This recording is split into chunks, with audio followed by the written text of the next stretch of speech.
based upon and built in the same factory with the Mazda MX-5 Miata. The so-called Fiata is at its best in Abarth form, with a tiny bump in horsepower accompanying the sharpened chassis and better-sounding exhaust. Like most Fiats I have driven, the 124 Spider Abarth brings to mind two other F words: frugal and fun.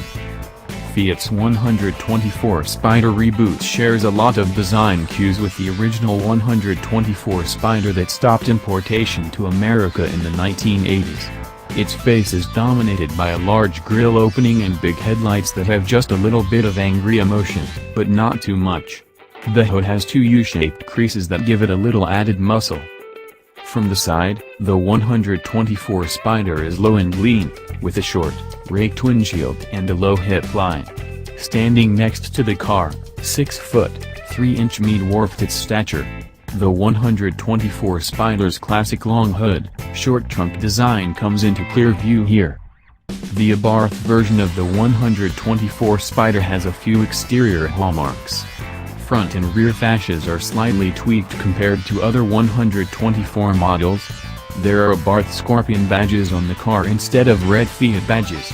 There are Abarth-specific wheels with red Scorpion center caps, and if you choose the brake upgrade option that was present on my test car, $1,495, they ride on top of Brembo brakes with red painted calipers.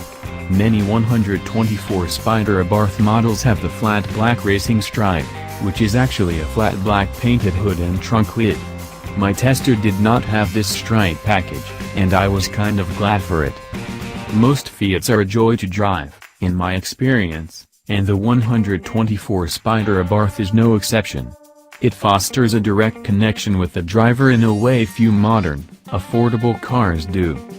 Steering in the 124 Spider Abarth was as direct and go-kart-like as I remembered from the last time I drove a 124 Spider.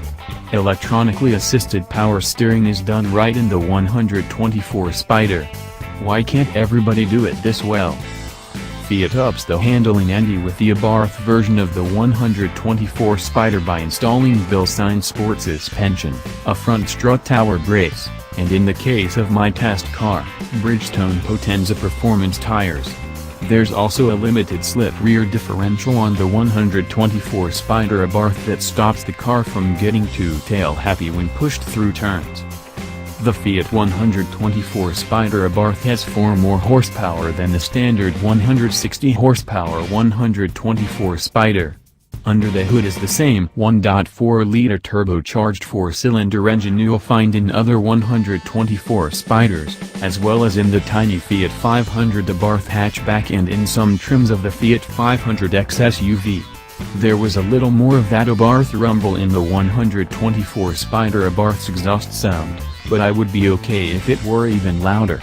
The last Fiat 500 Abarth hatchback I drove seemed much louder than this 124 Spider Abarth, and it added a lot to the little car's lovable, bulldog personality.